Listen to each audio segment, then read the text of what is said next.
On October 1, 2025, the usually tranquil Celebes Sea off North Sulawesi, Indonesia, buzzed with the engines of a powerful fleet. The waters, shimmering under the tropical sun, were alive with activity as warships cut through the waves, their presence impossible to ignore. Indonesian and Philippine flags flew side by side, a striking symbol of a new partnership in one of the world's most contested maritime regions. The sight of these banners together sent a clear message: unity in the face of uncertainty. This was Exercise Sea Dragon, a joint naval drill that marked a turning point for regional security. For the first time, both navies operated as a single coordinated force, demonstrating their resolve to defend their shared interests. For years, Southeast Asian nations have walked a tightrope in the South China Sea, balancing economic interests with sovereignty. The region's leaders have faced difficult choices, striving to maintain peace while protecting their territorial claims. But mounting pressure and increasingly aggressive tactics from outside powers have pushed Indonesia and the Philippines closer together. Shared challenges have forged a sense of urgency and common purpose. Now they're showing that collective action is their best defense. By working together, they amplify their strength and send a powerful signal to any would-be aggressors. Helicopters thunder overhead, sailors execute precise maneuvers. This is not just for show, but for real readiness. Every drill, every formation, is a rehearsal for the challenges that may lie ahead. The goal: build trust, create a shared operational language, and ensure both navies can respond as one in a crisis. Through joint planning and open communication, they are laying the foundation for lasting cooperation. The world is watching, especially Beijing, Washington, Canberra, and Tokyo, as the strategic map of Asia shifts. Every move is analyzed, every alliance scrutinized, as global powers gauge the impact of this new partnership. The Celebes Sea, a vital trade gateway and resource-rich region, is the perfect stage for this message. Its busy shipping lanes and abundant resources make it a prize worth protecting. By holding their largest drill here, both nations are declaring their commitment to securing their maritime borders. The scale of the exercise leaves no doubt about their determination.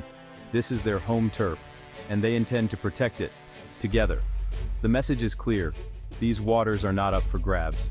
The thunder of warships signals not just military might, but a new era of regional cooperation. It's a promise to stand united, whatever the future may bring. In these waters, neighbors are now standing shoulder to shoulder. Old rivalries are set aside in favor of mutual security and shared prosperity. This is the new face of Asian security, a partnership forged by necessity, strengthened by trust, and ready to meet the challenges of a changing world. At the heart of Exercise Sea Dragon are the modern warships, cutting through the waves with precision and power. These vessels are the backbone of the exercise, giving it real muscle and technological edge. Indonesia's KRI Raden Edi Martadanada and KRI Diponegoro, both advanced and heavily armed, lead their fleet with confidence, showcasing Indonesia's growing maritime capabilities. The Philippines brings its flagship, BRP Jose Rizal, and the BRP Antonio Luna, symbols of a new era in Philippine naval power, representing the nation's commitment to regional security. These ships, equipped with state-of-the-art missiles and advanced sensors, demonstrate both nations' resolve to defend their maritime claims and protect their territorial waters. Top naval commanders from both countries oversee the drill, emphasizing unity, trust, and the importance of seamless interoperability between their forces. The exercises rigorously test anti-submarine warfare, air defense, and, most crucially, real-time communication and data sharing, pushing crews to their limits. The goal is clear: achieve seamless cooperation, so an Indonesian ship can pass targeting data to a Philippine vessel in seconds, ensuring rapid response to any threat. This unprecedented level of integration transforms two separate navies into a single, formidable maritime shield, ready to face any challenge together. Together, they're stronger than the sum of their parts, forging a partnership that safeguards the seas for generations to come. Officially, Exercise Sea Dragon is about professionalism and coordination, search and rescue, disaster relief, and counter-piracy operations. These exercises are designed to sharpen skills, improve response times, and ensure that crews from different nations can work seamlessly together in times of crisis. But beneath the surface, the real focus is maritime security in a region plagued by smuggling, illegal fishing, and human trafficking. These threats undermine stability and prosperity, making cooperation essential for safeguarding national interests. Joint training not only builds trust, but also establishes common procedures for real-world patrols and intelligence sharing. It creates a foundation for rapid, coordinated responses to emerging threats at sea. Yet, the unspoken driver is clear, presenting a united front in the South China Sea, where tensions run high and the stakes are significant for all involved. Both nations face mounting pressure from China's expansive claims, directly for the Philippines, and around the resource-rich Natuna Islands for Indonesia. These overlapping claims have raised the risk of confrontation. This shared challenge has forged a new partnership, moving from diplomatic rhetoric to real, tangible military cooperation and joint action at sea. The drill is a strategic message to Beijing. Unity and collaboration are their answer to coercion and intimidation. Southeast Asian nations are not passive observers.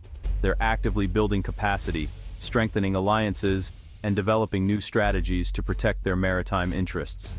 The ultimate aim is a stable, rules-based order in the region, where disputes are settled by law, not by force or intimidation. Sea Dragon stands as proof of that collective resolve, demonstrating that unity is both a strategy and a statement to the world. The South China Sea is a global economic artery. 1/3 of world shipping passes through here.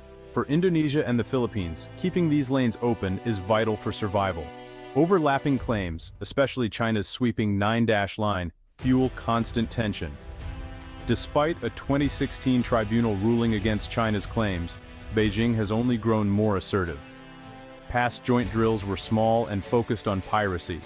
Sea Dragon, with major warships, marks a leap to high-end military cooperation.